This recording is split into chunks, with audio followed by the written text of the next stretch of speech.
Shalom saudara, Sinode Gereja Betel Indonesia atau GBI sebagai bagian dari tubuh Kristus selain menerima pengakuan iman Nisea dan pengakuan iman Rasuli, Sinode GBI juga memiliki pengakuan iman sendiri.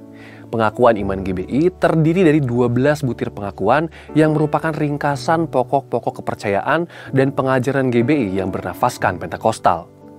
Adapun pengakuan iman GBI versi ringkas adalah sebagai berikut. Aku percaya bahwa Alkitab adalah firman Allah. Aku percaya bahwa Allah yang esa itu Tritunggal adanya.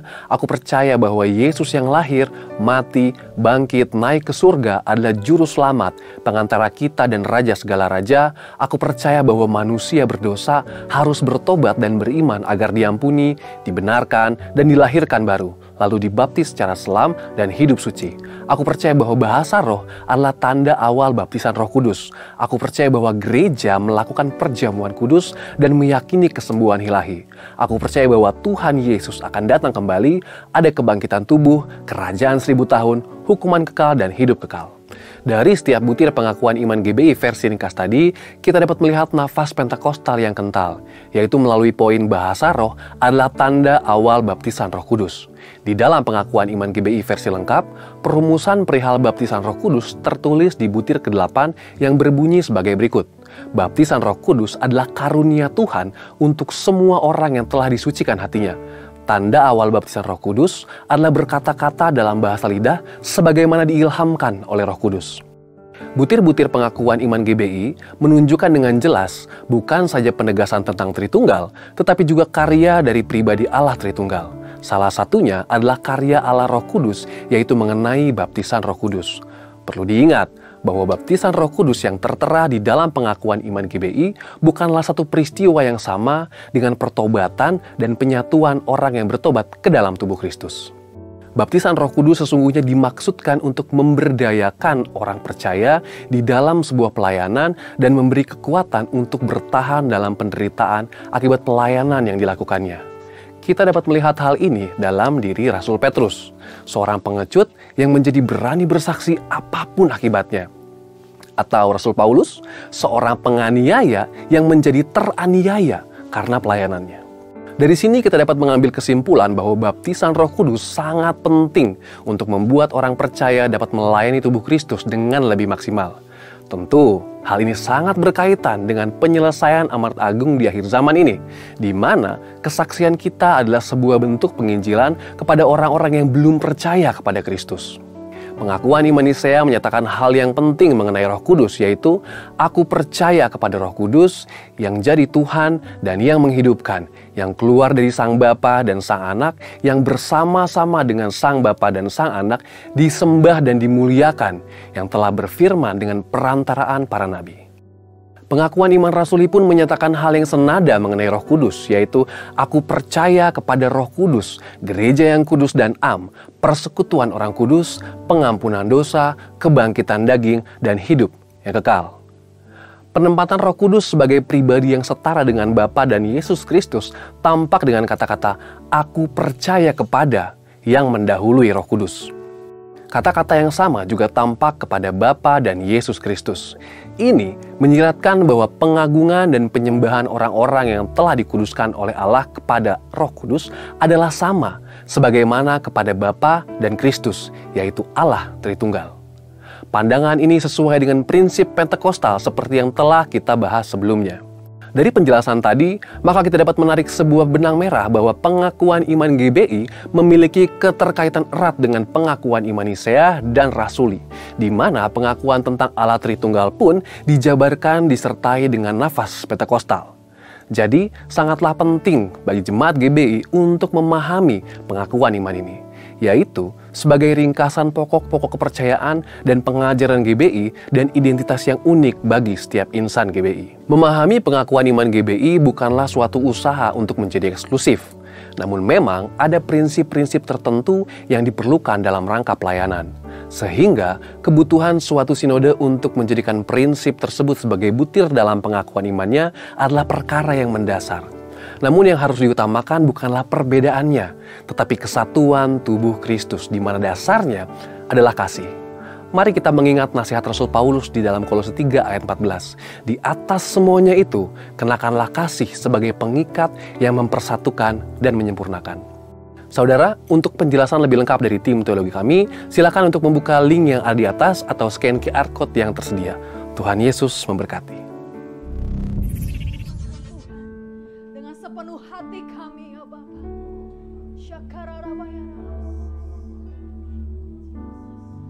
Ku nyanyi Hosana.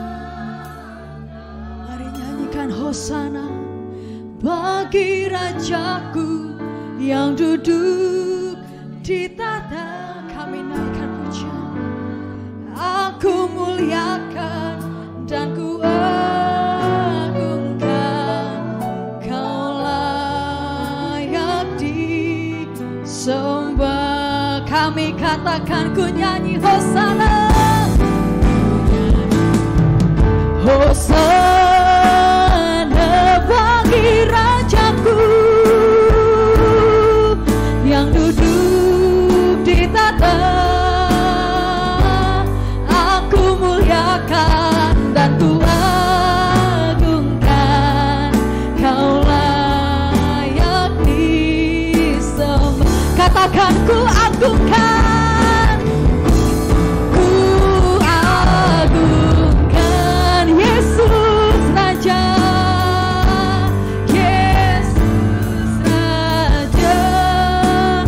Berkuasa, Dia berkuasa dan layak disembah. Lagi katakan ku agungkan, ku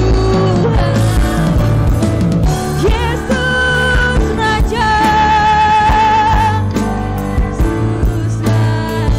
Dia berkuasa atas hidupmu, berkuasa dan disembah. Tepuk tangan bagi Allah kita yang dahsyat. Ku nyanyi Hosana bagi Rajaku. Yes, kami muliakan, aku muliakan dan ku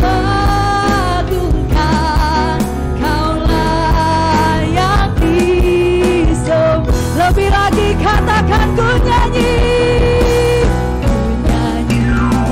Hosana bagi Rajaku yang duduk di tahta. Aku muliakan dan ku agungkan, kau layak disembah. Katakan kau yang layak disembah, sekali lagi sama-sama katakan, kau layak disembah.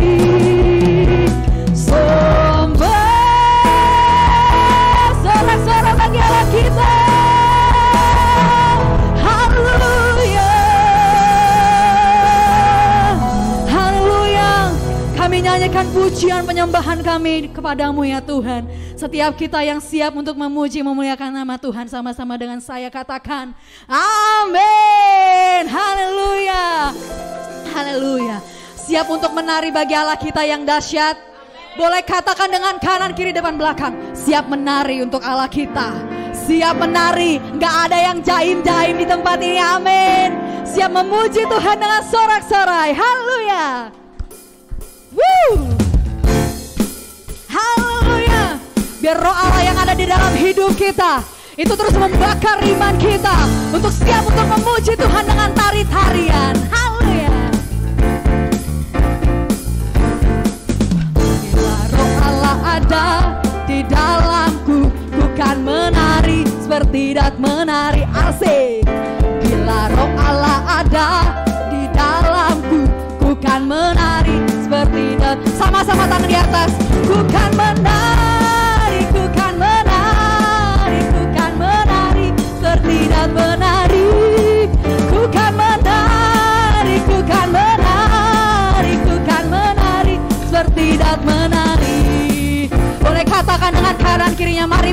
bagi Allah kita. Sama-sama. Bila roh Allah ada di dalamku, ku kan menari seperti lebih dahsyat, katakan. Bila roh Allah ada di dalamku, ku kan menari seperti, mari menari, katakan. Ku kan menari, ku kan menari seperti semua menari, ku kan menari, ku kan menari, ku kan menari. Tangan di atas sama-sama menari. Ku kan menari, ku kan menari, ku kan menari seperti menari. Ku kan menari, ku kan menari, ku kan menari seperti menari. Katakan, ku kan menari. Lebih dahsyat, saya mau dengar suaranya HPG. Lebih dahsyat, ku kan ku kan menari seperti menari. Sama-sama. Ku kan menari, ku kan menari, ku kan menari seperti menari. Ku kan menari, ku kan menari, ku kan menari seperti katakan. Ku kan menari seperti once again say. Ku kan menari seperti menari. Haleluya, tepuk tangan bagi Allah kita. Sama-sama teriakannya. Wow, saya melihat dari depan sampai belakang semua menari bagi Allah kita. Amin. Wow, saya percaya kita lebih lagi untuk siap memuji Tuhan, lebih heran lagi. Yes. Haleluya. Katakan dengan sukacita, kita diberkati. Wow. Kasih setia Tuhan bagi setiap kita yang percaya. Dengan sorak-sorai katakan pujian ini. Kasih setiamu nyata bagiku, hikmat kebajikan, hikmat kebajikan tersedia bagiku. Sebab Allah sanggup limpahkan segalanya, katakan. Dan anugerahnya sangat besar bagiku, katakan. Aku diberkati, aku dilimpahi, karena Allah sanggup, tangannya untuk menyediakan. Aku diberkati, aku dilimpahi atas sempurna anugerah Tuhan bagiku. Tepuk tangan bagi Allah kita. Dia siap untuk memberkati hidupmu. Yang percaya katakan amin. Wow, sama-sama. Kasih setiamu nyata bagiku, katakan. Hikmat kebajikan tersedia bagiku. Sebab Allah sanggup limpahkan segala anugerahnya, dan anugerahnya sangat besar bagiku. Sama-sama katakan. Aku diberkati, aku dilimpahi, karena Allah buka tangan sama-sama untuk menyediakan. Aku diberkati, aku dilimpahi atas sempurna anugerah Tuhan bagiku. Boleh sama-sama jempolnya bagi Allah kita. Sama-sama goyangkan jempolnya. Kita mau menari-nari bagi Allah kita. Woo! Mari nikmati lagunya, terus memuji Tuhan. Menari-nari bagi Allah kita yang dahsyat. Yes Tuhan, Engkau yang sanggup. Sama-sama katakan. Sebab Allah sanggup limpahkan segalanya, anugerahnya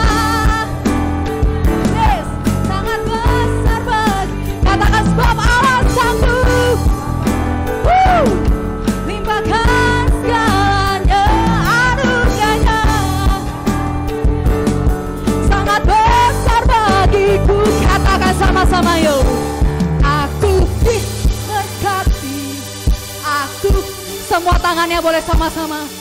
Karena buka tanganmu untuk menyediakan sama-sama. Aku diberkati, aku dilimpahi, karena sanggup untuk menyediakan. Aku kami dilimpahin sempurna anugerah Tuhan bagiku. Sorak-sorak bagi Allah kita, boleh katakan kami diberkati Tuhan. Yang percaya kita diberkati Tuhan, boleh teriakannya yes. Boleh yang percaya sebelum duduk, kita boleh katakan saya diberkati Tuhan. Boleh katakan dengan kanan kiri depan belakangnya, saya diberkati Tuhan.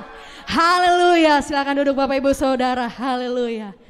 Haleluya. Saya percaya jemaat Tuhan di tempat ini terus akan mengalami berkat Tuhan yang dahsyat. Amin. Haleluya. Ada hal-hal yang dahsyat, ada keajaiban Tuhan yang terjadi ketika kita siap untuk menerima kebenaran firman Tuhan. Mari sama-sama hari ini lebih lagi kita siapkan hati kita untuk mendengarkan kebenaran firman Tuhan. Bahwa kita percaya, sekalipun saat ini kita belum melihat apa itu, tapi kita percaya Tuhan punya rencana yang ajaib bagi setiap kehidupanmu. Sebab kekuatan kami datang daripadamu Tuhan. Pengharapan kami datang daripadamu. Yes Tuhan. Kekuatan di hidupku, ku dapat di dalam-Mu. Kau teguhkan hatiku, tiada yang mustahil bagimu. Sebab aku percaya, bukan karena melihat, namun karena firman-Mu yang selalu digenapi di hidupku. Ku percaya, bukan karena melihat, namun karena firman-Mu tiada pernah berubah. Tepuk tangan bagi Allah kita. Wow, yes Tuhan. Pengharapan kami dari-Mu, kekuatan kami dari-Mu.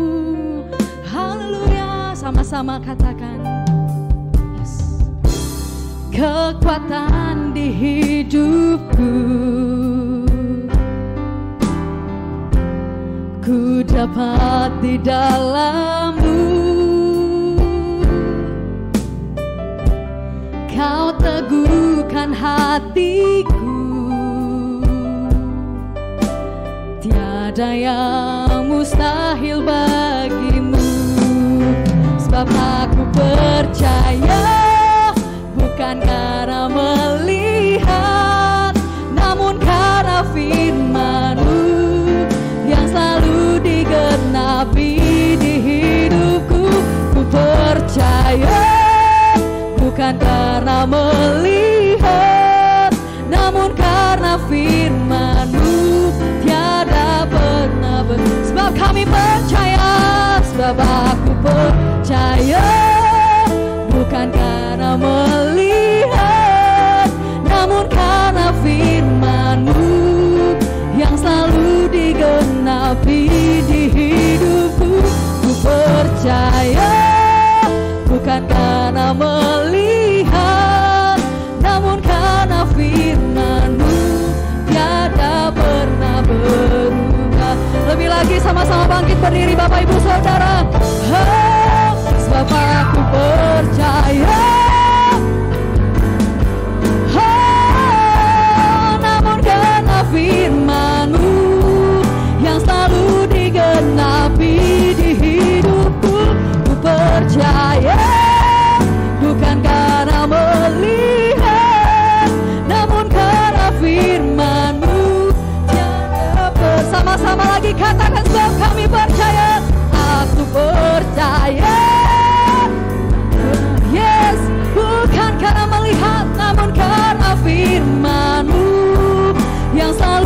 digenapi.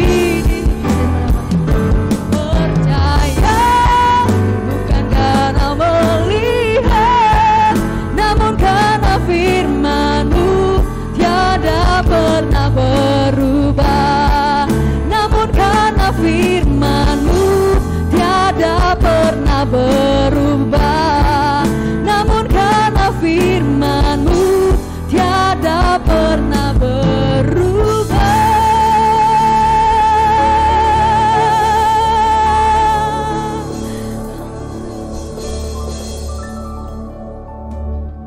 Terima kasih Bapa, kalau kami boleh ada dalam hadirat-Mu. Engkau hadir di tempat ini, kami rasakan kehadiran-Mu.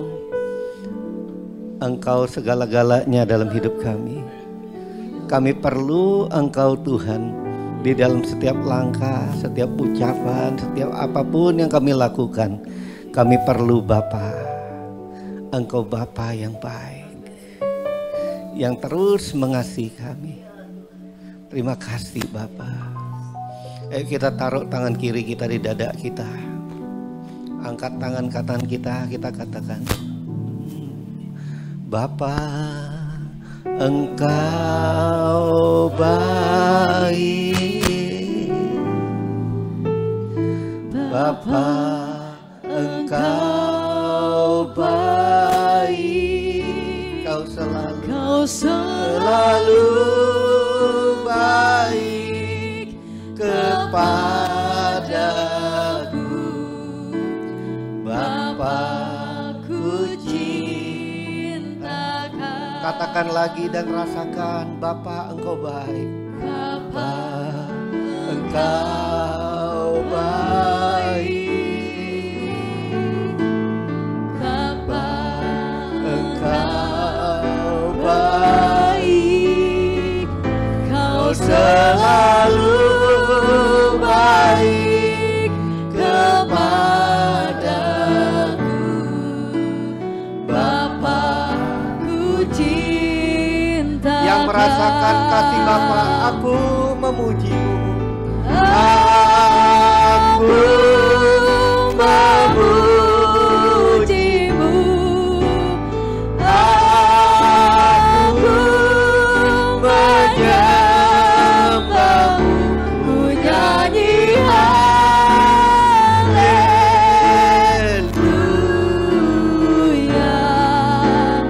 Bapa-Ku cintakan. Pada saat Tuhan Engkau hadir,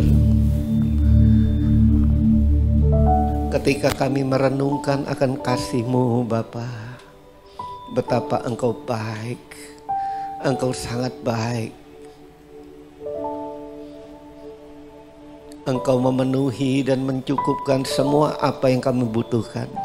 Bahkan apa yang belum pernah kami dapat pikirkan, Engkau sediakan jauh daripada apa yang kami doakan. Terima kasih Bapa. Berikan kami kesanggupan untuk hidup lebih lagi serupa seperti Tuhan Yesus. Terima kasih Bapa. Urapi hamba-Mu. Hamba-Mu tidak ada apa-apanya tanpa Engkau. Aku perlu Engkau. Pengurapan-Mu Tuhan yang mengajar kami semua di dalam kebenaran. Kemuliaan hanya bagi nama-Mu. Dalam nama Yesus sama-sama katakan amin. Beri kemuliaan bagi nama Tuhan. Silakan duduk saudara.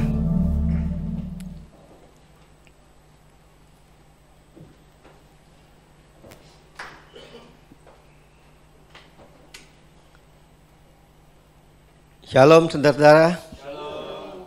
Shalom. Kayaknya di sini lebih enak ya. Lebih deket, orangnya lebih mesra gitu ya, saudara ya. Kalau datang telat aja duduk belakang aja gitu, kan situ kan enaknya gitu ya. Nah, saudara, kita akan mulai. Menurut saudara, orang dihormati pada waktu memulai usaha atau mengakhiri usaha? Hah? Mulai atau akhir? Nah, sama-sama saudara. Ada orang yang minder, dia susah untuk memulai sesuatu. Ya, ada orang yang pede, dia cepat memulai, tapi cepat mengakhiri. Tapi saudara, firman Tuhan mengajarkan kita gini, menyelesaikan sesuatu itu lebih baik daripada memulai. Menyelesaikan itu lebih baik.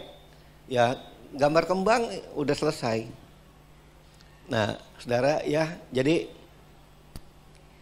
menyelesaikan itu lebih baik kata firman Tuhan daripada kita memulai. Nah, saudara, banyak kali kita ingin memulai sesuatu tapi kita mengakhirinya.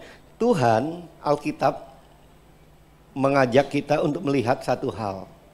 Mengakhiri itu lebih baik daripada. Jadi akhir hidup orang itu lebih dihargai daripada mengawali.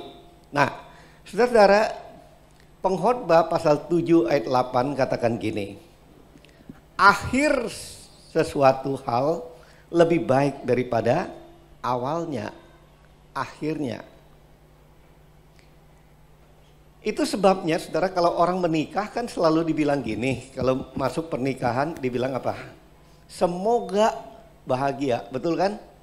Nah, kalau zaman dulu saudara, kalau orang Chinese menikah itu dibikinnya kayak gitu, double happiness, bahagianya double katanya menikah. Tapi pada waktu dikasih angpau apa-apa ditulisnya saudara, semoga bahagia. Karena apa? Memulai itu lebih gampang, tapi mengakhirinya. Saudara, kapan mengakhirinya? Pada waktu Tuhan panggil, masih nggak kita tetap sama-sama gitu loh. Nah, saudara, klik. Dalam kehidupan sebagai orang percaya, saudara, puncak perjalanan hidup kita adalah terakhir. Ya. Puncak terakhir perjalanan kehidupan kita adalah ketika Tuhan Yesus berkata, baik sekali perbuatanmu, hai hambaku yang setia. Baik sekali. Jadi bukan pada waktu awal. Semua orang mengawali ingin baik. Coba saudara, kalau melayani, saya juga melayani ingin baik. Wah, ini terbaik. Tetapi Tuhan bilang endingnya mesti baik. Hari ini kamu boleh menyala-nyala, tapi akhir hidup kamu hidup gak seperti aku. Untuk menyelesaikan kehidupan dengan baik, ya tentu saja kita perlu menjalani kehidupan dengan baik. Jadi untuk mengakhiri yang baik, di tengah perjalanan hidup kita ini, kita harus mengisi hidup kita ini dengan baik. Nah, saudara, Alkitab katakan bahwa hidup kekristenan itu seperti seorang yang mendayung sampan. Ya, melakukan perjalanan dengan mendayung perahu. Tapi bukan mengikut arus, melawan arus. Masih ingat? Yesus pernah katakan, barang siapa mau mengikut aku, dia harus menyangkal dirinya, memikul salib dan ikutlah aku. Artinya menyangkal diri itu melawan arus. Arus apa? Saudara, arus deras untuk mencapai rencana apa yang Tuhan rencanakan dalam hidup kita. Saudara, saya percaya setiap kita yang duduk di sini kita tahu apa rencana Tuhan untuk hidup kita. Kalau belum tahu, mesti cepat-cepat cari tahu. Nah, saudara, perahu, saudara, klik. Perahu itu menggambarkan, saudara, satu hal. Bahwa perahu itu menggambarkan tubuh kita atau kehidupan kita yang memampukan kita untuk hidup dan berfungsi di dunia ini. Nah, itu perahu, saudara. Ya, arus sungai itu menggambarkan akan pola hidup, ya, saudara. Ya, arus sungai yang deras menggambarkan aliran hidup di dunia ini, cara dunia ini yang ada di bawah pengaruh si jahat. Minggu lalu saya sudah terangkan bahwa setelah Adam jatuh dalam dosa, maka bumi ini telah jatuh di dalam penguasaan daripada iblis. Orang yang ada di dalam perahu itu melambangkan, menggambarkan kita yang ada di dalam perahu itu, orang percaya. Nah, saudara, dayung itu melambangkan anugerah. Anugerah Roh Kudus itu anugerah, dan kita kalau kita mau mendayung, dayung itu sendiri anugerah. Tapi untuk mendayung itu perlu namanya iman. Nah, saudara, jadi di dalam semua itu, kalau kita ingin sampai kepada tujuan, hanya kita harus terus mendayung. Jadi kalau saudara nggak terus mendayung, saudara nggak akan sampai. Masih ingat kalau nyanyian lama dulu dinyanyi gini, ku dayung-dayung perahuku menuju ke seberang, meski badai. Pokoknya itulah, udah lama sekali, saya juga udah lupa. Saudara juga nggak ingat. Nah, dayung melambangkan anugerah.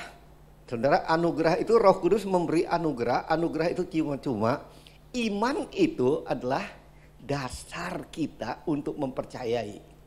Jadi kita mempercaya iman dan anugerah itu mesti sama-sama. Jadi kalau saudara mau sama-sama, ada anugerah Tuhan, kekuatan Tuhan, kita mendayung terus. Nah, untuk mencapai daripada tujuan Tuhan itu. Nah, saudara, terus kita lihat. Pertanyaan saya gini, saudara, mana yang lebih cepat sampai kalau perahu didayung sendiri, ya, atau didayung rame-rame?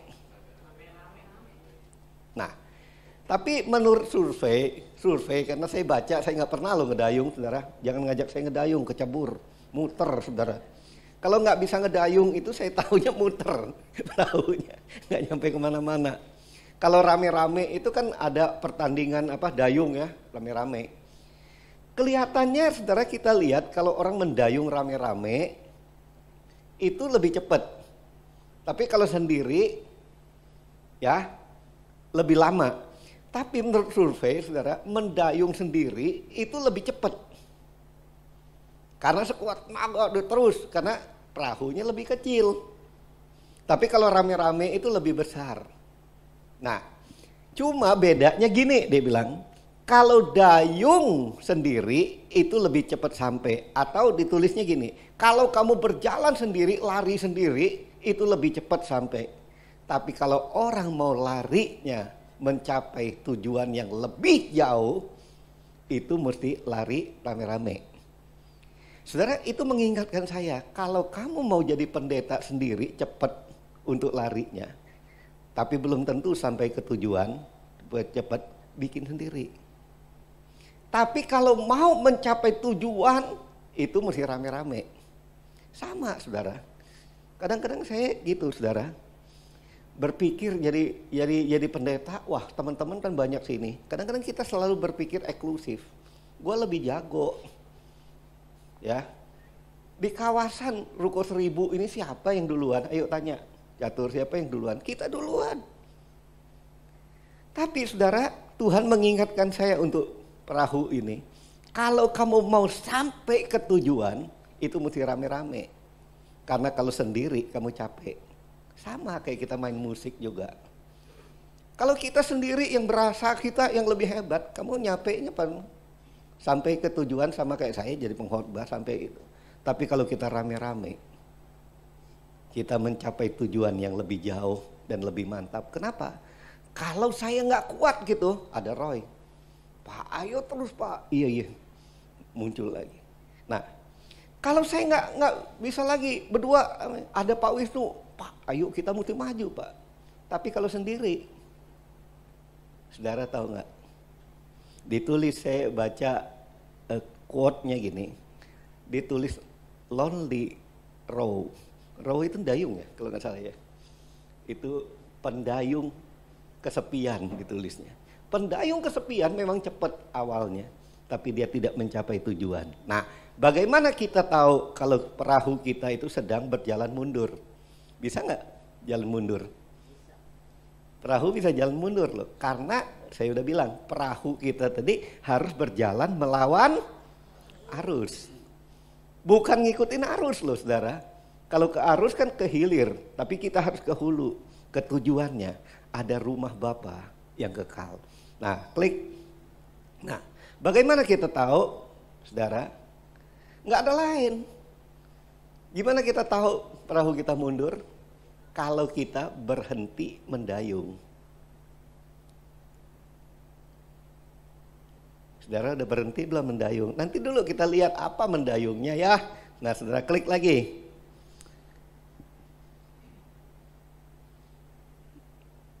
Ya, makanya saya mesti kerja sama-sama nih. Jadi saya dengan belakang kerja sama.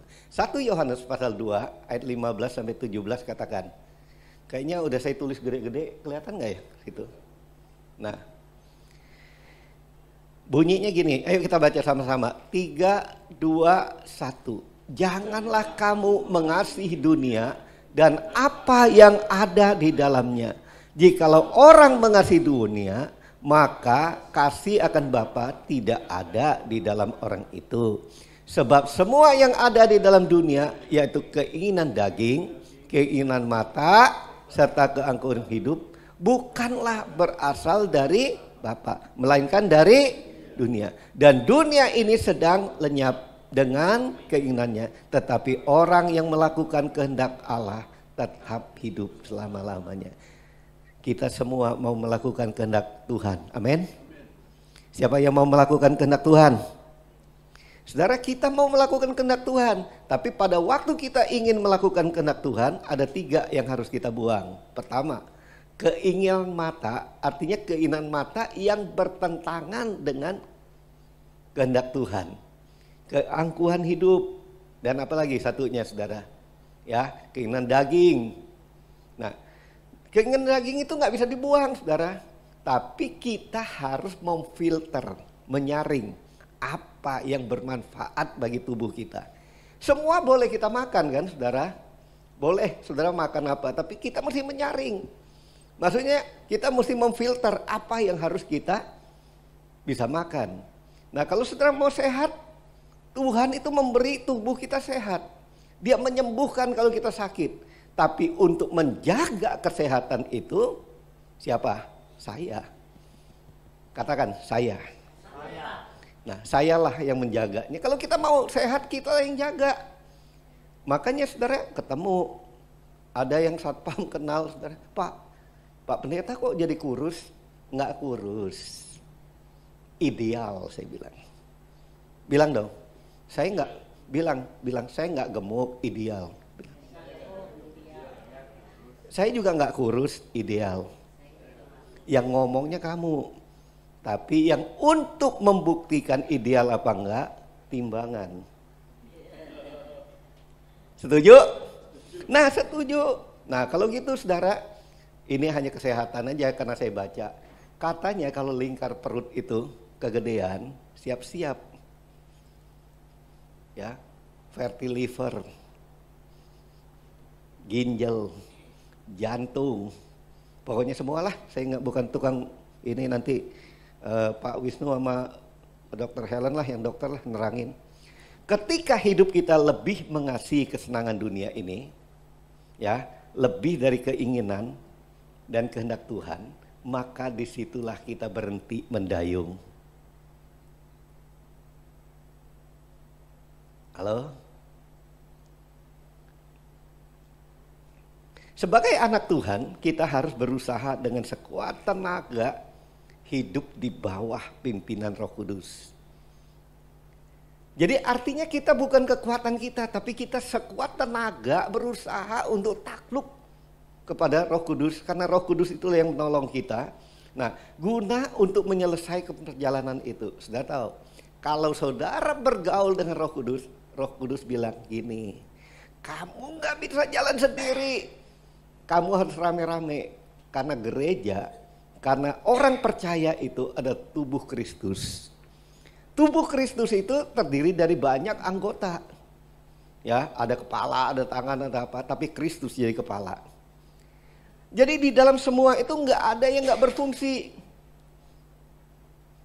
Mungkin saudara lihat, ya tangan gua kok jelek bener, jari kelingking ini. Oh, saudara datang ke dokter. Saudara, saya yakin saudara datang ke dokter Wisnu juga bisa. Dokter Wisnu, tolong diamputasi dong, jelek bener nih kelingking. Saya yakin saudara nggak melakukan itu. Tapi di gereja-gereja sering melakukan itu. Kita nggak ingin supaya orang lain menjadi tubuh Kristus yang agak lemah, kurang. Saudara, sebetulnya semua orang bisa dilatih. Kita bisa bekerja bersama-sama untuk ini. Saudara, yang saya hadapin kalau pasang listrik ini preman. Tapi saya hadapin. Semua jadi, kalau saudara lihat ini. Kemarin, ya yang mungkin 3.300 punya dipasang kabelnya untuk 11.000. Kan nggak mungkin. 2.200 malah. Jadi ya pelan-pelan lah kita mesti itu menghadapi orang ini. Jadi selama kita, saudara catat quote and quote-nya gini. Pada waktu engkau mau menjadi anak Allah, siapa di sini anak Tuhan?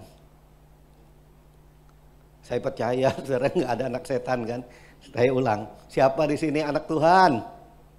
Kalau anak Tuhan, saudara baca Matius 5 ya nanti dia bilang. Dibilang gini, orang yang membawa damai disebut anak-anak Allah. Jadi kalau saudara nggak bisa damai dengan orang lain, hanya mau hidup sendiri, hanya mau menonjol sendiri, mau kita sendiri lah pokoknya lebih itu, pokoknya gue dah. Itu anak setan. Loh, bukan saya yang bilang. Memang Alkitab nggak catat, tapi terbalik dari itu kalau nggak damai. Nah, saudara, oleh sebab itu mari kita jangan sampai kita berpaling dari anugerah Tuhan. Sehingga iman kita menjadi luntur. Mari kita berjalan, jangan sendiri. Tapi hari-hari ini Tuhan mau berjalan untuk bersama dengan kita. Tuhan aja bersama dengan kita. Ya kan? Dia mau sama-sama. Nah, saudara, karena saat ini kita sedang dalam pertempuran. Saudara, kalau saudara rasakan hidup di dunia ini, kita ini dalam pertempuran. Melawan apa? Nilai-nilai dunia yang mempengaruhi. Banyak nilai-nilai dunia mempengaruhi dengan sangat kuat. Untuk apa? Untuk memikat dan menyesatkan kita. Agar apa? Kita menyerah.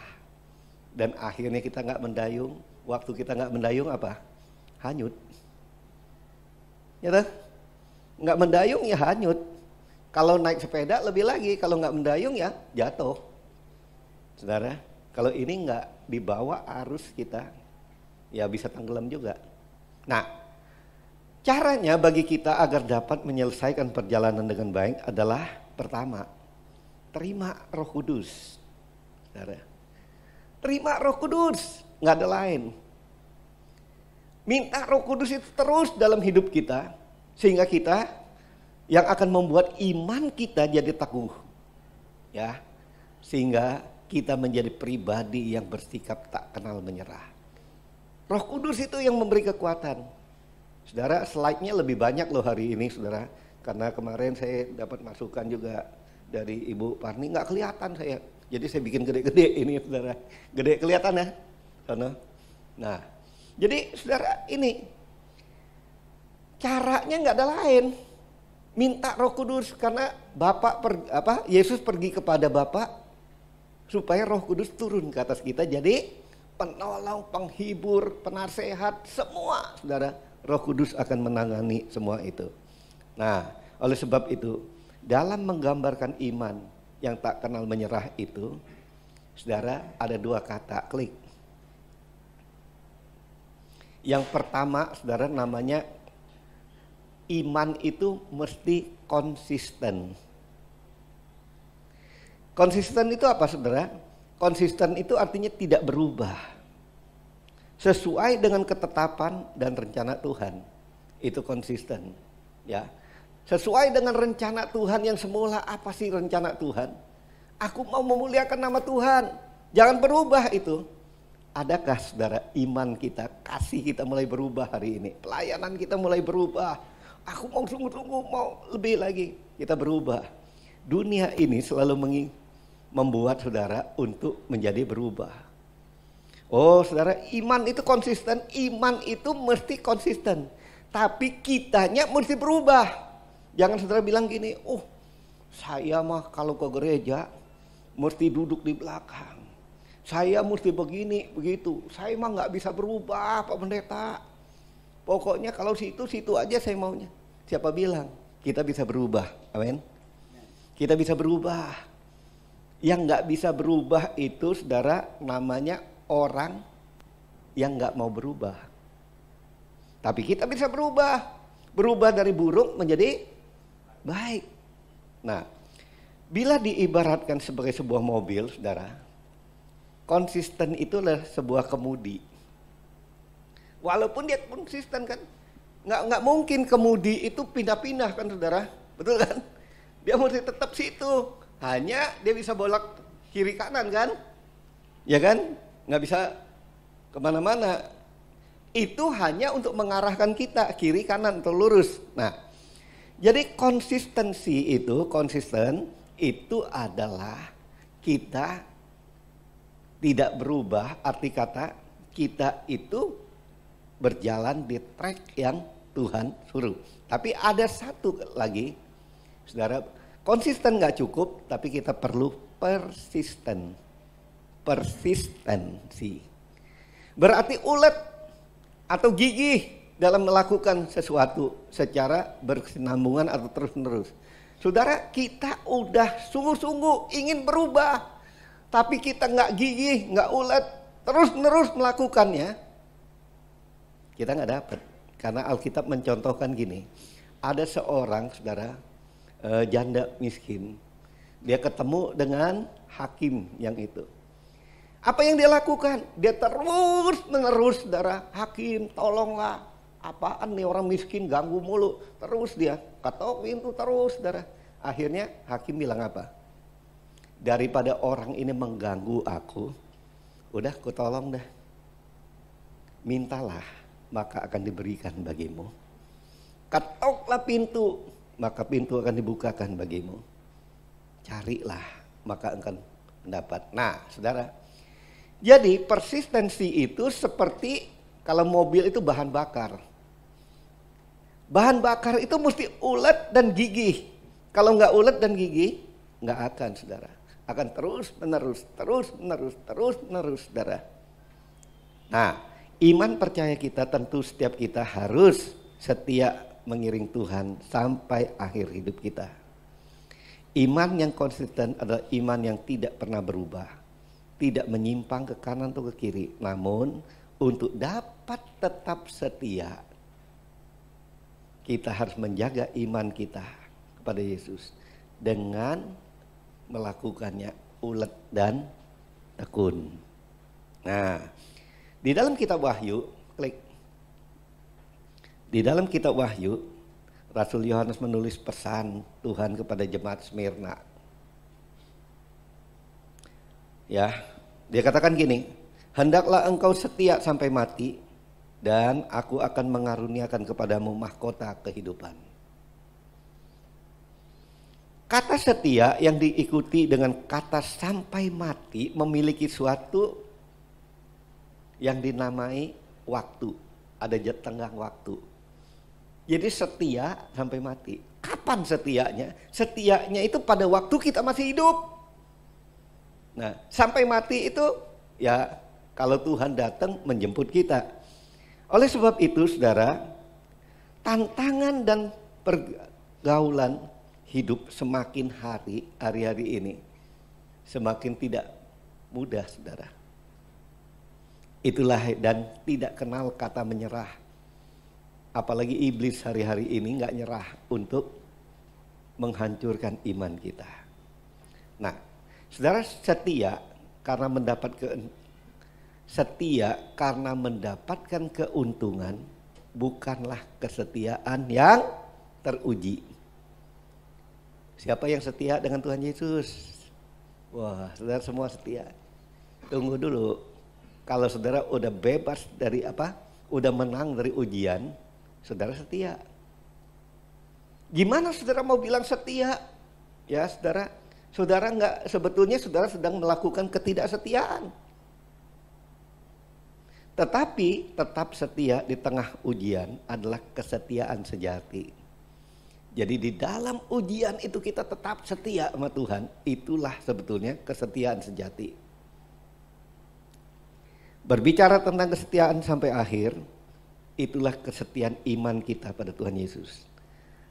Tuhan Yesus memang berjanji bahwa Ia selalu bersama dengan kita. Namun secara terus terang Ia juga berkata bahwa hidup kita di dunia ini hidup bukan tanpa penderitaan. Hidup kita di bumi ini hidup di dalam penuh dengan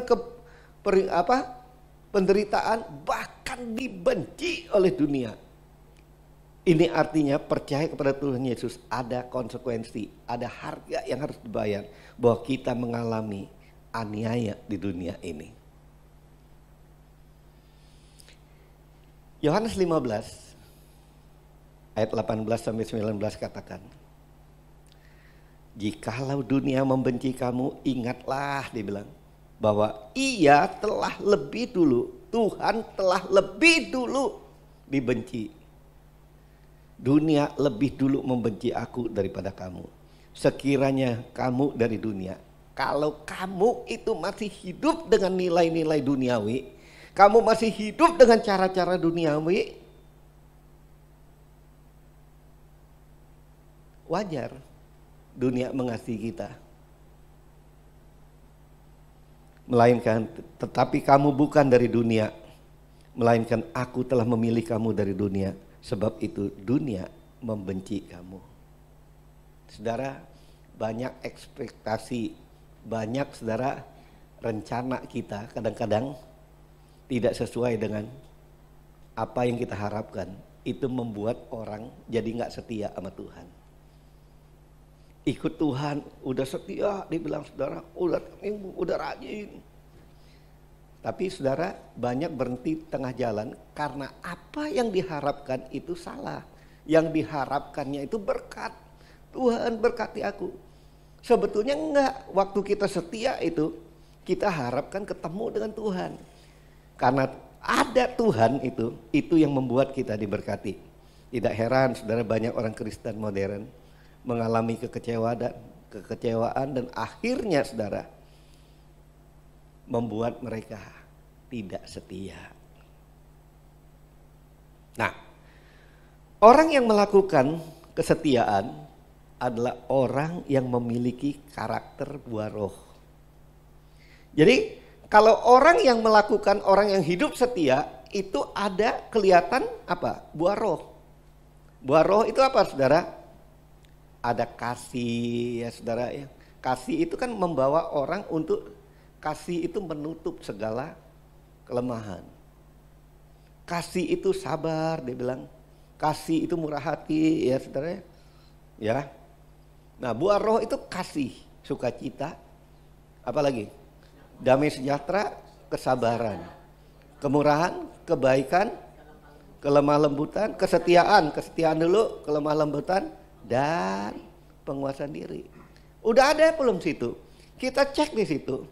Saudara, kalau kita mau hidup bersama-sama mencapai tujuan Allah, hidup bersama-sama itulah baru mencapai tujuan Allah. Kalau kita hidup sendiri, ini nggak akan ada buah roh. Believe me, percayalah, nggak akan ada. Tapi kalau kita hidup di dalam kasih, itu pasti ada. Kita akan sama-sama. Lu lemah, gua kuatin. Ayo. Nah, kalau kita nggak ada kasih, dikuatkan. Apaan lu? Emang Tuhan di bumi nggak ini lagi? Saudara tahu apa yang saudara ucapkan itu sebetulnya saudara sedang ngomong, Tuhan, tanpa lu juga gua bisa hidup. Coba kalau saudara bisa hidup tanpa Tuhan. Sebetulnya kita mesti cari Tuhan dulu. Itu yang firman Tuhan katakan. Ketika melakukan kesetiaan, artinya kita mengikuti karakter Kristus. Tuhan yang kita sembah adalah Tuhan yang setia. Dan kesetiaannya itu digambarkan sampai ke awan-awan. Karena begitu tinggi dan luas dan kesetiaannya. Di mana kita lihat Mazmur 36. Klik. Mazmur 36 ayat 6. Ya, saudara. Ya Tuhan, kasih-Mu sampai ke langit. Setia-Mu sampai ke awan-awan, saudara. Ya, saudara dengar aja dah. Karena kita ngalamin itu soalnya mungkin Tuhan lagi mau ganti komputer kita supaya nggak lemot. Nah, gimana cara kita? Apa tanda-tandanya orang yang setia kepada Tuhan? Nah, saudara, tadi orang yang mundur kan? Sekarang apa ciri-ciri dan tanda-tandanya orang yang setia sama Tuhan? Nah, saudara, orang yang setia sama Tuhan pasti ciri-cirinya bertahan sampai akhir. Saya ingat betul, saudara. Saya itu waktu Ibu Gem, istri Pak Fetri, ya, Ibu Ocen meninggal. Saya itu diminta untuk khotbah pemberangkatan, berarti itu kayak kata terakhir pemberangkatan sebelum dikuburkan. Karena kalau dikuburkan, kalau pendeta sudah dikuburkan itu ketua BPD atau anggota BPD. Nah, saya ingat saudara waktu itu kita lagi diajak saudara untuk di puncak kalau nggak salah ya. Saya mesti turun, udahlah saya bilang bolak-balik nggak apa-apalah waktu itu. Saya bolak-balik, pulang, khotbah. Saya bilang, Tuhan mau khotbah apa saya ya untuk ini. Tuhan kasih saya topik gini. Topik tentang orang yang setia sampai akhir. Aku telah menyelesaikan pertandingan. Dia bilang. Saudara, saya mengucap syukur waktu itu. Dan beberapa banyak orang, ya teman-temannya banyak kan. Mereka datang nyalamin dan bilang, Pak, terima kasih untuk khotbahnya. Ya, terima kasih lah. Semua kemuliaan bagi Tuhan. Kata bertahan, ya, kata bertahan. Kalau orang tinju kan mesti bertahan tuh. Kata bertahan dalam bahasa Yunani adalah hupomeno, yang artinya tinggal tetap pada posisi semula. Nah, kalau dihubungkan dengan kitab Wahyu, itu artinya orang yang tetap di dalam kasih yang mula-mula. Artinya dalam keadaan apapun tetap kokoh dan kuat dalam Tuhan. Saya nggak janji deh. Saya juga kadang-kadang sebagai manusia kita ini juga saudara. Tapi apapun kita, firman Tuhan ini mengajar kita, ayo kita tetap kokoh. Meskipun ada tekanan yang datang, tetapi tidak mau, kita nggak mau mundur. Karena Tuhan tidak berkenan kepada orang yang mundur. Coba kita baca. Klik. Firman Tuhan katakan, Ibrani 10:37, dia katakan gini, sebab sedikit, bahkan sangat sedikit waktu lagi. Kalau sangat sedikit waktu lagi, saudara, artinya kita nggak tahu. Mungkin ini saat perjalanan kita sampai ujung. Saya lihat saudara, ada berita di BPD saudara ya. Wih, lagi tengah khotbah saudara. Dia khotbah ayat ini, sedikit, bahkan sedikit waktu lagi. Dan ia akan datang, sudah akan ada tanpa menangguhkan kedatangannya. Selesai dia baca ayat ini, dia bukan merem untuk tidur saudara. Blek, jatuh meninggal. Saya bilang Tuhan enak juga kayak gitu ya. Ya kan meninggal kayak gitu kan banyak jemaat bisa gotongin gitu. Kalau mati sendiri kan susah, masih mesti panggil RT. Ya kan? Bagus juga saudara. Tetapi orangku yang benar, bilang, aku orang yang benar. Akan hidup oleh iman. Dan apabila aku mengundurkan diri, maka Tuhan tidak berkenan kepadanya, kepadaku. Kenan kepadaku. Saudara, ingat itu. Jadi saudara, kalau saudara baca ayat firman Tuhan, kadang-kadang mesti aplikasikan. Saya baca Mazmur 91 setiap pagi ya, kita baca Mazmur 91 suami istri, itu kita aplikasikan langsung ke kita. Ya, saudara, sebab itu kita mau tetap dan terus maju di dalam Tuhan. Sampai kapan? Sampai pada kesudahannya. Kata kesudahan Di dalam bahasa Yunani itu telos, bukan telo. Kalau telo itu Pak Wisnu lebih tahu, telo itu apa? Ya. Bukan teler juga. Kalau teler itu ya yang saudara lebih tahu lah. Telos itu artinya akhir, finish, ujung jalan, udah selesai. Saudara, engkau dan saya, kita harus sampai telos ini. Walaupun di dalam perjalanan hidup ini, saudara ada gambarannya nih. Walaupun perjalanan hidup kita ini bikin kita teler, tapi kita harus telos. Bilang, walaupun kamu teler ikut Tuhan, kamu harus telos. Ingat ya, supaya gampang saudara ingat. Walaupun teler harus telos. Nah, kita baca 2 Timotius 4 ayat 7 dan 8. Nah, ini ayat yang saya bawa waktu renungan Ibu Gembala waktu dia mau perjalanan ke San Diego, bukan San Diego tuh apa? Ya ke daerah San Diego sana. Saya khotbah tentang ini. Aku telah mengakhiri pertandingan yang baik. Aku telah mencapai garis akhir dan aku telah memelihara iman.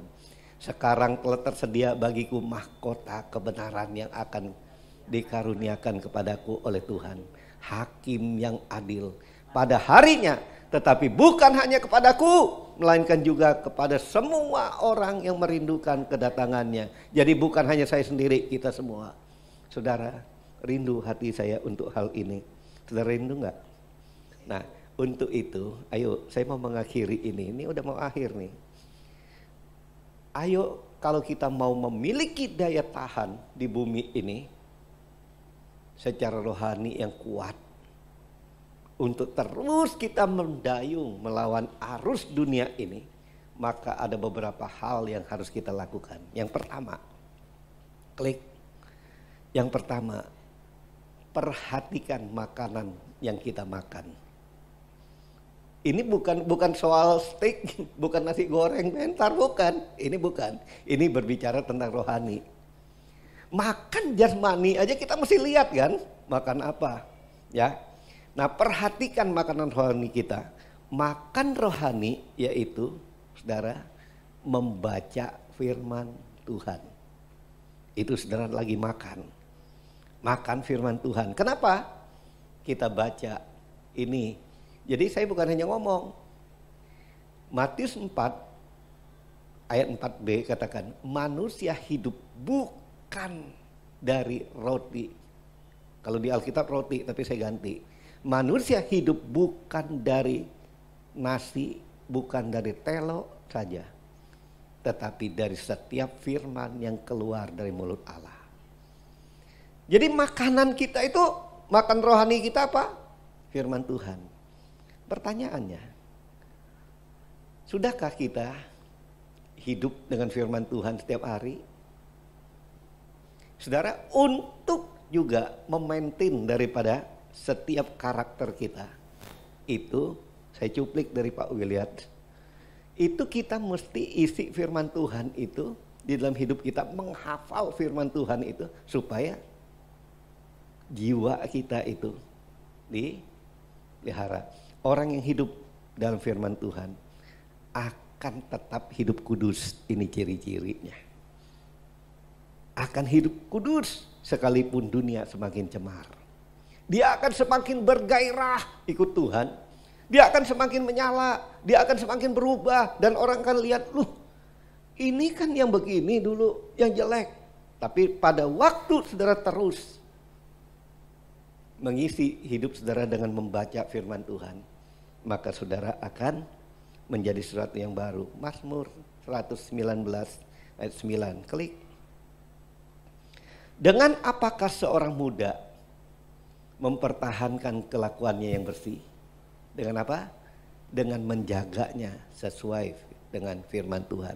Apakah di sini hanya orang muda? Enggak.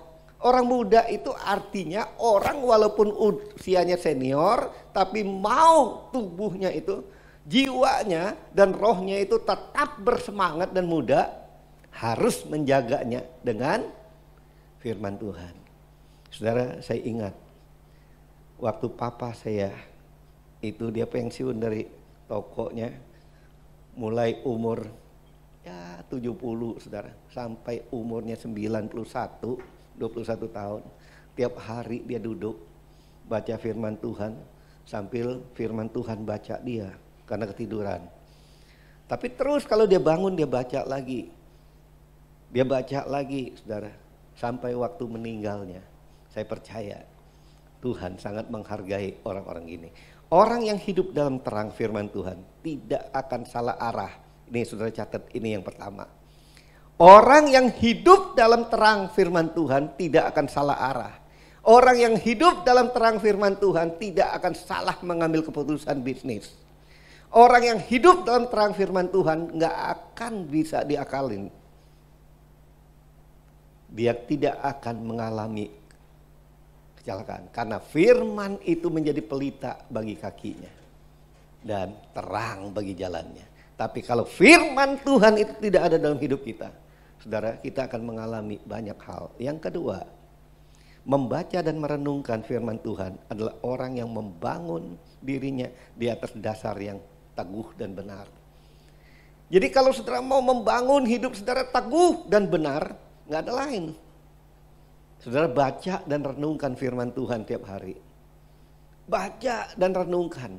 Saudara, kadang-kadang kita, saudara, merenungkan banyak hal yang mengganggu kita. Kadang-kadang berita YouTube lah, berita inilah, itu mengganggu kita, bisnis inilah. Saudara, apapun keadaan dunia, saya mau katakan, saya percaya kalau kita membangun di atas dasar yang teguh dan benar, tidak akan pernah goyah. Yang kedua, saudara, setelah kita memperhatikan apa yang kita makan secara rohani, yang kedua, hidup itu harus perhatikan udara yang kita hirup. Nah, suatu hari saya telepon Pak Wisnu, tolong itu ya cover ya itu doa. Pak, di mana? Saya lagi di rumah sakit. Sakit apa, Pak? Sepertinya nggak ada sakit apa-apa. Saya hanya check up karena dada saya agak sedikit. Waktu itu batuk nggak selesai 2 bulan. Check up sekalian paru-paru.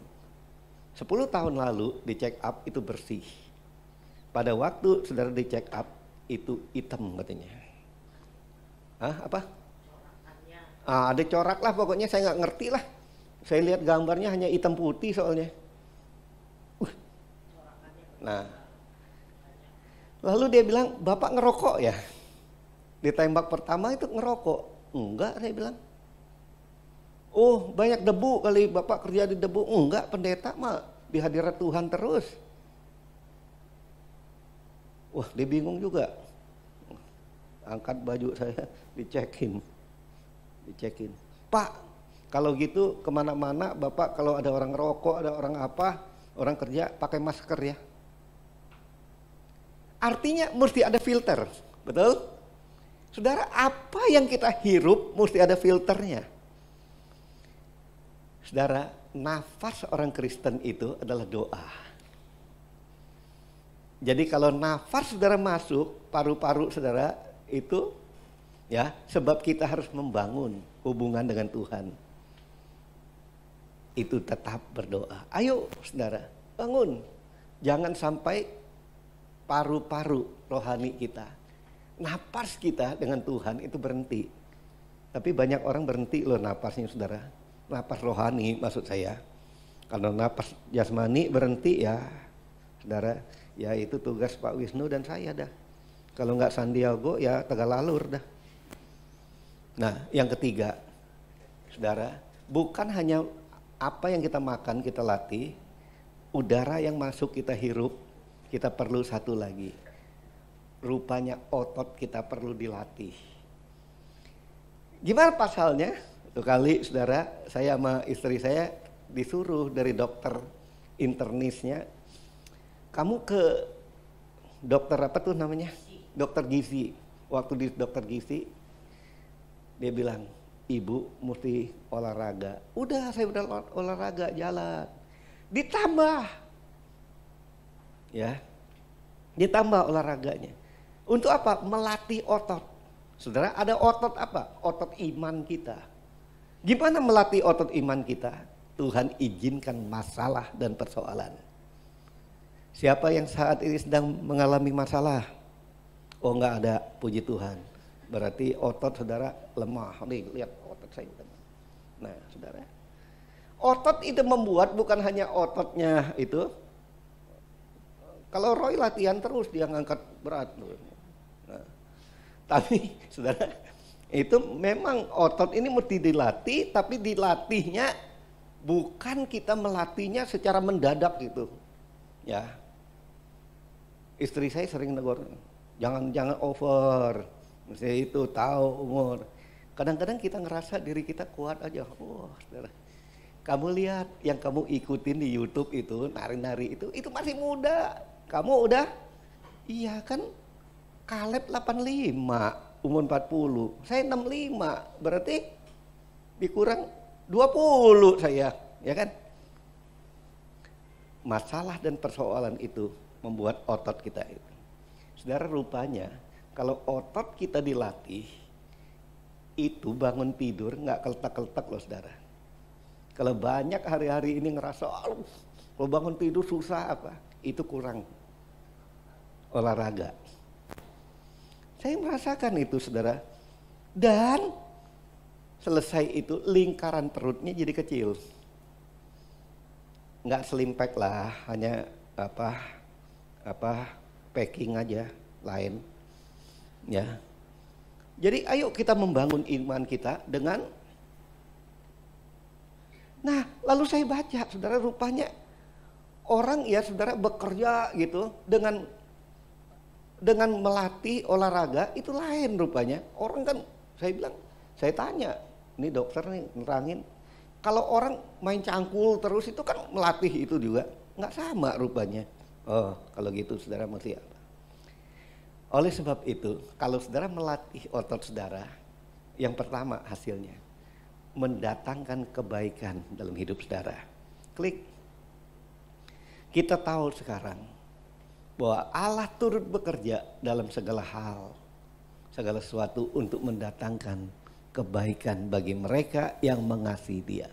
Jadi latihan otot kita itu untuk mendatangkan kebaikan bagi kita. Kalau saudara mau baik-baik hidup, ngejaga kesehatan, karena firman Tuhan di dalam Tesalonika katakan gini, biarlah engkau terpelihara, baik roh, jiwa, dan tubuhmu terpelihara sempurna menjelang kedatangan Tuhan kedua kali. Jadi ngejaga tubuh kita, olahraga, ngejaga jiwa kita, isi dengan firman Tuhan, ngejaga roh kita, banyak memuji dan menyembah. Terus saudara, lalu apa yang menjadi persoalan itu tidak akan melebihi kekuatan kita.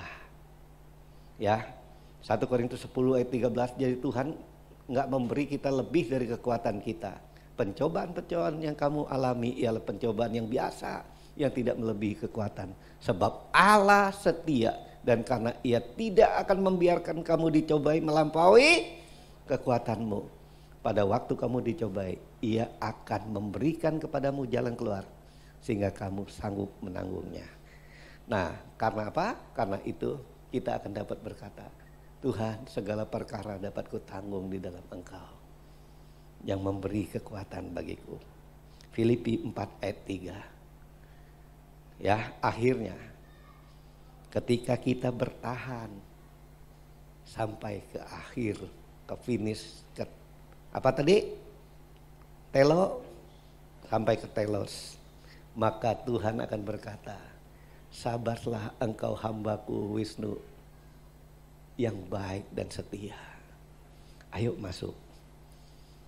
Sabarlah, berbahagialah engkau hambaku Immanuel yang baik dan setia. Ada baik dan setianya saudara.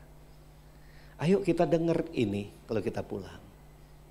Yang mau dengar ini, mari kita bangkit berdiri. Orang yang setia sampai akhir akan menerima mahkota dari Tuhan.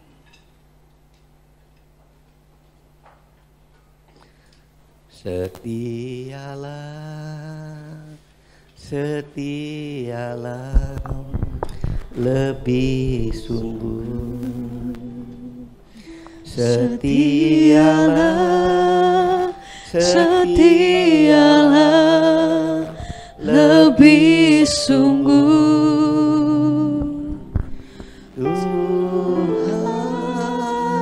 lebih dulu mengasihi kepadaku.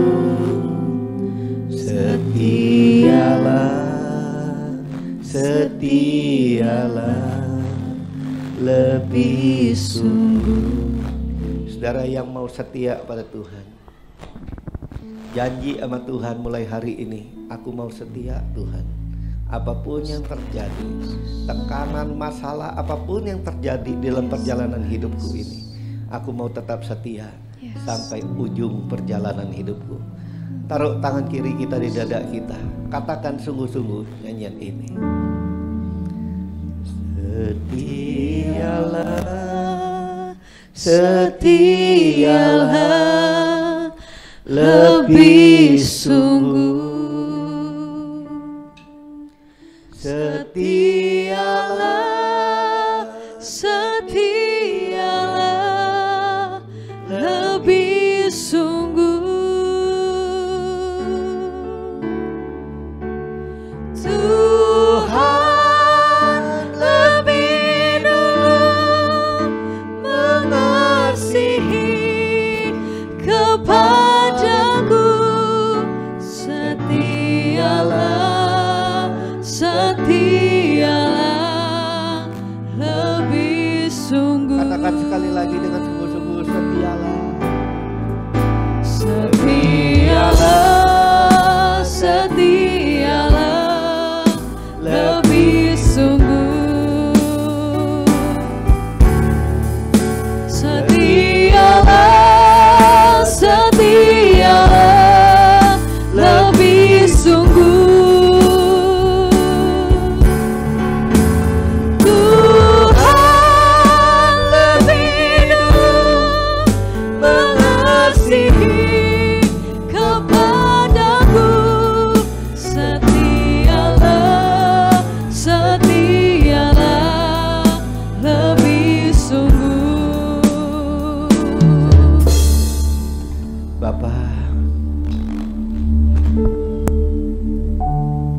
Engkau berkata bahwa Engkau segera datang kembali. Sementara dalam perjalanan hidup kami ini, kami memerlukan Roh-Mu Tuhan, membawa kami untuk hari lebih hari mengambil satu respon untuk lebih sungguh-sungguh lagi mengasihi Engkau. Tidak ada jalan lain Tuhan. Kami tidak tahu kapan Engkau datang menjemput kami. Tapi satu hal yang dapat kami lakukan, kami mau lebih sungguh, lebih setia, lebih sungguh mencari Tuhan, lebih sungguh untuk beribadah, lebih sungguh melayani Tuhan. Lebih lagi Tuhan untuk mengasihi Tuhan, mengasihi sesama, lebih sungguh-sungguh lagi.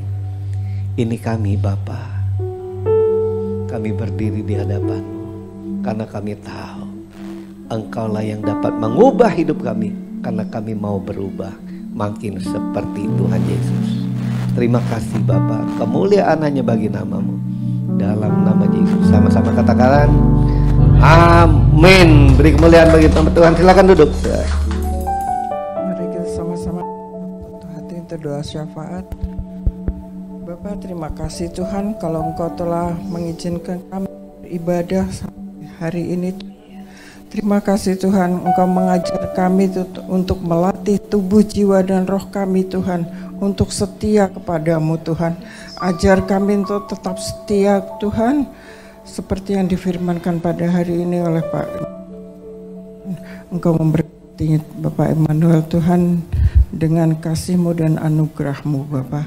Terima kasih Bapak, kami mau berdoa Tuhan saat ini Tuhan untuk pemimpin rohani kami berdoa untuk Pak Niko Nyoto Raharjo sebagai gembala sidang Tuhan.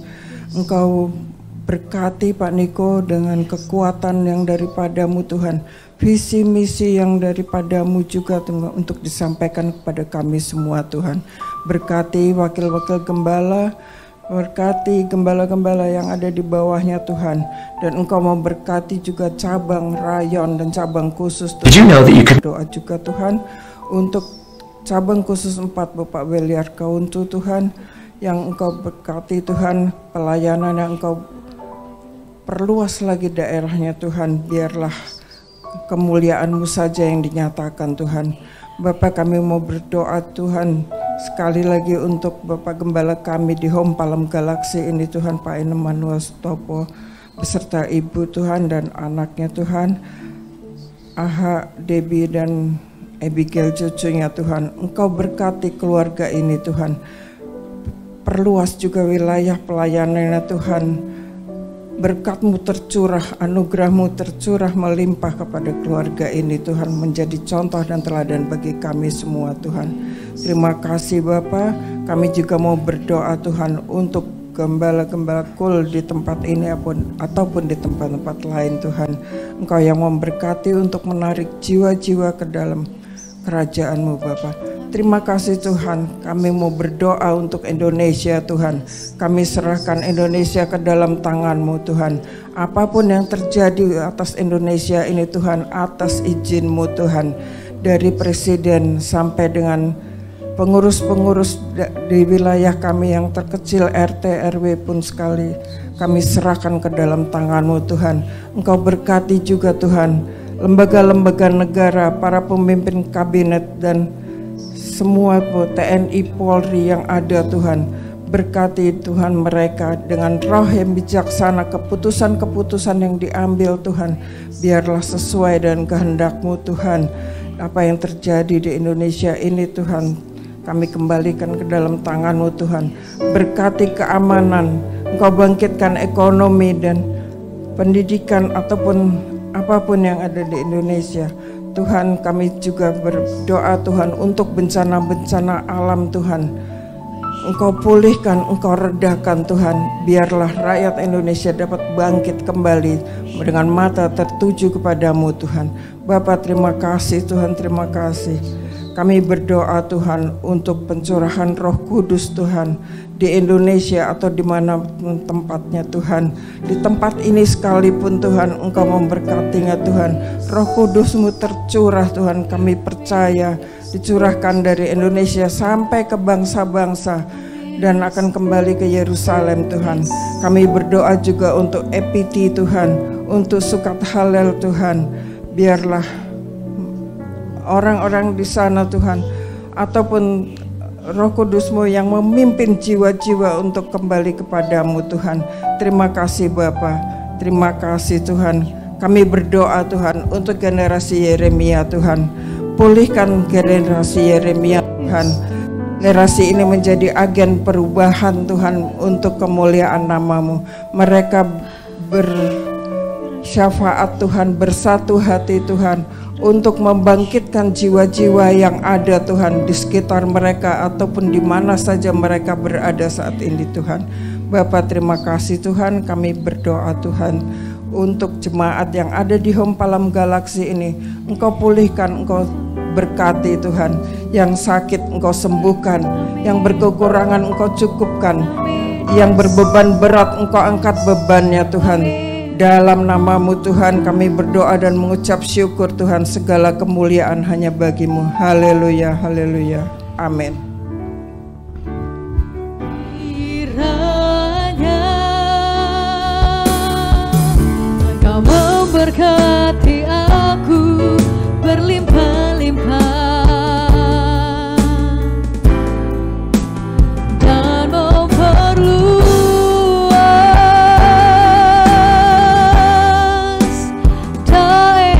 aku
siang hari ini Tuhan, dengan menerima berkat yang daripada-Mu. Kekasih-kasih Tuhan, mari kita arahkan hati pada Tuhan. Terimalah berkat yang berlimpah-limpah, berkat sukacita damai sejahtera dari Allah Bapa yang Maha Kuasa. Cinta kasih yang sempurna dari Yesus Kristus, anak yang tunggal Tuhan kita. Penghiburan daripada Roh Kudus kiranya menyertai saudara dan saya. Dari hari ini sampai kekal selama-lamanya. Setiap kita yang percaya sama-sama katakan, amin. Mari bersama-sama perkatakan iman dalam Mazmur 91. Dalam lindungan Allah. Orang yang duduk dalam lindungan yang maha tinggi dan bermalam dalam naungan yang maha kuasa akan berkata kepada Tuhan, tempat perlindunganku dan kubu pertahananku, Allahku yang kupercayai. Sungguh Tuhanlah yang akan melepaskan aku dari jerat penangkap burung, dari penyakit sampar yang busuk. Dengan kepaknya Tuhan akan menundungi aku, di bawah sayapnya aku akan berlindung, kesetiaannya ialah perisai dan pagar tembok. Aku tak usah takut terhadap kedahsyatan malam, terhadap panah yang terbang di waktu siang, terhadap penyakit sampar yang berjalan di dalam gelap, terhadap penyakit menular yang mengamuk di waktu petang. Walau 1000 orang rebah di sisiku dan 10.000 di sebelah kananku, tetapi itu tidak akan menimpa aku. Aku hanya menontonnya dengan mataku sendiri dan melihat pembalasan terhadap orang-orang fasik. Sebab Tuhan ialah tempat perlindunganku, yang maha tinggi telah kubuat tempat perteduhanku. Malapetaka tidak akan menimpa aku, dan tulah tidak akan mendekat kepada kemahku. Sebab malaikat-malaikatnya akan diperintahkannya kepadaku untuk menjaga aku di segala jalanku. Mereka akan menatang aku di atas tangannya, supaya kakiku jangan terantuk kepada batu. Singa dan ular tedung akan kulangkahi. Aku akan menginjak anak singa dan ular naga. Sungguh hatiku melekat kepada Tuhan, maka Tuhan akan meluputkan aku. Tuhan akan membentengi aku, sebab aku mengenal namanya. Bila aku berseru kepada Tuhan, Tuhan akan menjawab aku. Tuhan akan menyertai aku dalam kesesakan. Tuhan akan meluputkan aku dan memuliakan aku. Dengan panjang umur akan Tuhan kenyangkan aku, dan akan Tuhan perlihatkan kepadaku keselamatan daripadanya. Amin. Mari saya undang jemaat yang dikasihi Tuhan untuk kita bersama-sama memperkatakan apa yang dimaksud dengan Pentakosta ketiga. Pentakosta ketiga adalah pencurahan Roh Kudus yang dahsyat di zaman ini, melebihi yang terjadi di Azusa Street. Pentakosta ketiga akan mengakibatkan penuaian jiwa yang terbesar dan yang terakhir sebelum Tuhan Yesus datang kembali. Pentakosta ketiga akan membangkitkan generasi Yeremia, yaitu anak-anak muda yang dipenuhi Roh Kudus, cinta mati-matian kepada Tuhan Yesus, tidak kompromi terhadap dosa, dan akan bergerak untuk memenangkan jiwa. Pentakosta ketiga lahir di Indonesia dan bergerak ke bangsa-bangsa. Gerakan ini dari timur ke barat dan akan kembali ke Yerusalem. Pentakosta ketiga akan memberikan kuasa untuk menyelesaikan amanat agung, dan setelah itu Tuhan Yesus datang kembali. Amin.